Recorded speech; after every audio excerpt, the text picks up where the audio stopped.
Then the whole Bosch and Bex in South Africa thing came up. It was difficult times for you guys because you were under so much public scrutiny. When did alarm bells start sounding just on that side where you thought there could be trouble here? And I'm sure you all know that because it was in the media before. When we got calls, threatening calls to our house to say that, you know, we want money from you guys or we'll take the kids. That was to my personal home phone. People I called to. Many times to my cell phone, loads of times to yours. And alarm bells went off because I didn't know why that was happening. People would kidnap your kids. They would threaten to kidnap the kids if they didn't get $500,000 for something I don't know of. And that kind of question kept on rolling for the last 3 years in my mind, thinking, what did I do to deserve this? Why are they threatening us? What have we done? Is it because they know what we have? Is it because we're in the public media? If we're in the public light, we're, you know, on stage doing what we do. I didn't know. Well, I mean, obviously people would see, once again, it goes back to putting yourself out there. And people see where you live and what kind of lifestyle you lead, and you're at these functions all the time, and you're there, and they see how many functions you're doing, and they kind of figure out in their head, these people have got money. It doesn't happen to everyone in this country, though. So you were targeted on that side. We were targeted on that side. Loads of times we got calls saying, we know what your house looks like. I came home the one night, yesterday, we'd gone to a party. My parents were watching the kids, and my mom had subsequently woken up to give Kylie a bottle. And she heard something fall downstairs. The security gate was locked. And my father thought it was her doing something downstairs and vice versa. When I walked in, there were flowers everywhere thrown on the floor, windows were open in the security estate, and someone had just obviously left. Nothing was stolen, nothing was taken, no one went in or out the estate. So that happened during these last couple of years. And alarm bells went off because I thought there was something wrong. And a woman has a sixth sense. Jy trust your gut. Iets is nie reg nie. Something keeps on saying something is not right. But what went through your mind as to why someone would I just thought it was jealousy. I thought it was just someone just wanting to think that they can have a slice of the pie. That's what I thought. And that is, we got told to go to the police at the time. And then when we did go, just again got asked not to because they said that this could be sorted out by certain investigators. Subsequently, you think to yourself afterwards, you know, you should have opened up the case and done the affidavit. And they said, if you go to the police, we will do worse things to you.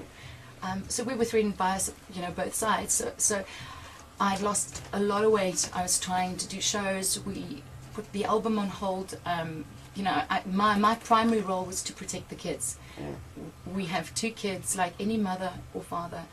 You would want to protect them as far as you can. You can do to me what you want, but you won't to my kids what you want.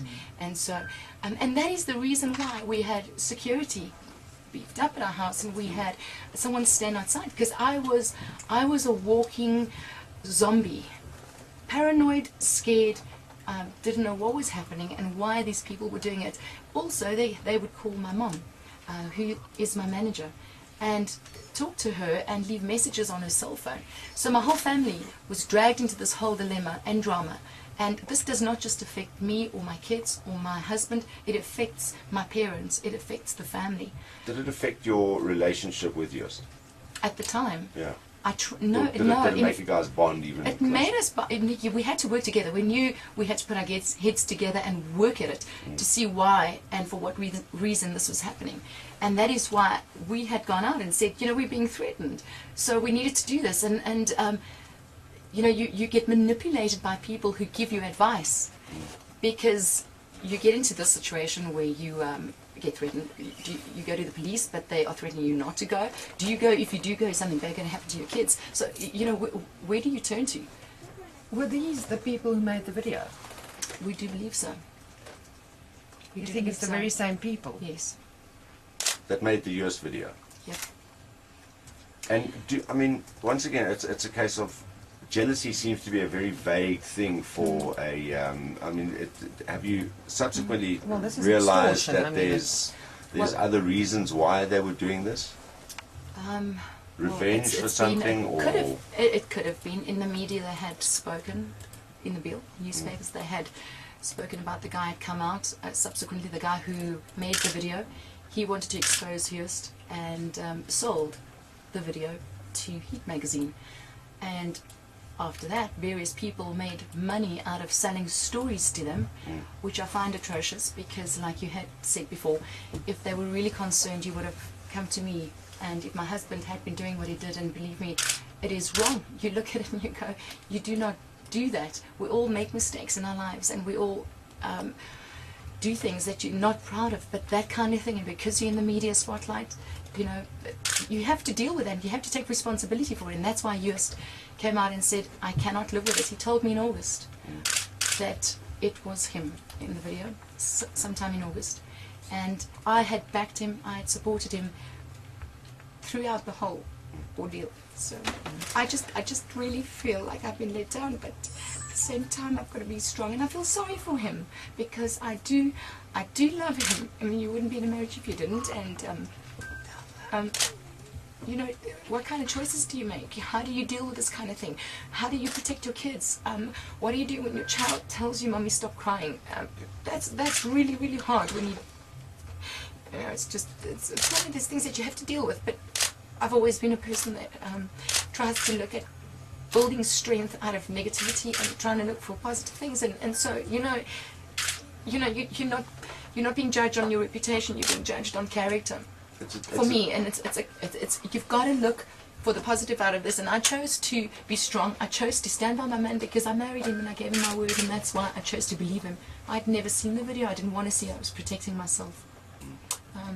And when he did tell me, I did look at the video after that, and I think the hurt was so deep already at that time that looking at it, I just felt like I had died a million deaths. And once again, it's a different scenario because you are so much in the public eye across all spectrum, not just in one market, and that puts a new perspective on how you deal with these things. If you were private people, it might have been, well, look, it wouldn't have been this whole media scrutiny anyway. Maybe then the so-called concerned citizen, well, none of the stuff might have happened. Yeah. But to have to deal with this in the public eye, it puts a whole new spin on it, and it makes it very difficult to be able to deal with it maybe as a normal person would. I think it's difficult when you try going forward day by day, which is the choice that I had made, is to stand up, number one, for my kids, number two, for my family, and number three, for learning something out of it and trying to deal with it. I cannot make decisions when I'm emotional. I do not do that. I try not to. At the same time, life has to carry on. You have to start, you have to work. I have to get up on stage. I have to do what I do.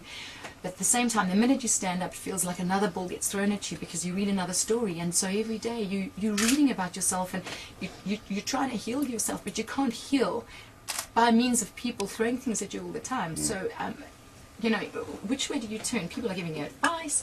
And another thing is my family has stood by us wholeheartedly. And so many things have come out of the media stating that, my family have asked me to get divorced and have threatened that I should leave the home. That is so untrue. And whomever started spreading that rumor, I don't know who it is.